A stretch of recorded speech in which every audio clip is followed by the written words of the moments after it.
What is your source of motivation?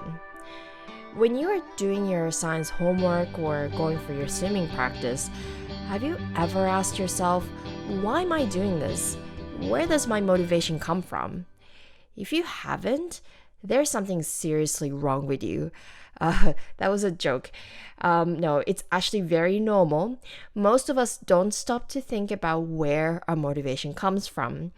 However, when we can articulate what drives us when we engage in different daily tasks, we can learn more about what our natural inclinations are and what we're drawn to.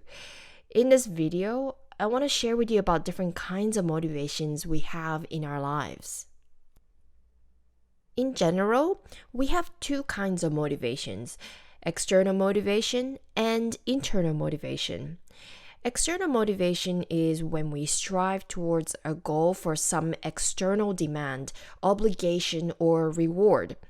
This can include parental or teacher expectations, getting an award, or earning a particular grade.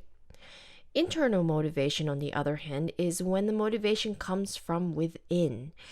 This can include genuine fascination with a subject, a sense of accomplishment in getting better at something or mastering something, and a sense of its relevance in our lives.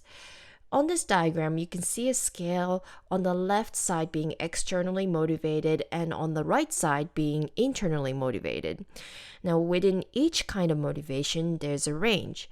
So, for example, in the externally motivated section, the further you move to the left, the degree of external motivation is stronger. So, closer to the center are activities you are doing because you get something important like money. So for me, an example of this is attending a full day workshop on driving only to get my driver's license renewed. Further to the left are activities you're doing only because you have to or you are told to do so. An example for some of you may be writing an English essay or doing, maths worksheet because your teacher told you to do so. And when you get off the scale to the far left, you find yourself in an A-motivated state. You don't value what is in front of you, so much so that no amount of external factors can make you engage in these activities. This is something that I guess we don't do on a daily basis, but for me, bungee jumping falls here. Now, in the internally motivated section, you are engaged in an activity because you are curious or because you're doing something because you love it and it's your passion. Notice the degree of internal motivation grows as you move more to the right. For some of you, activities in this range could include something like cooking because you love good food, or taking part in community service because you love the warm, fuzzy feeling you get from doing it.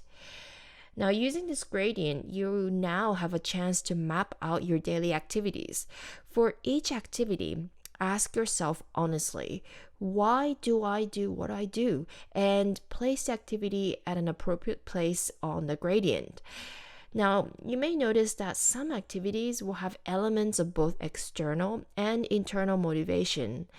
If an activity has even a slight tinge of internal motivation, then place the activity in the internally motivated section, but perhaps this activity would fall slightly more in the center. Now, make sure to bring your attention to internally motivated activities as you move along your purpose exploration in the future. So have fun.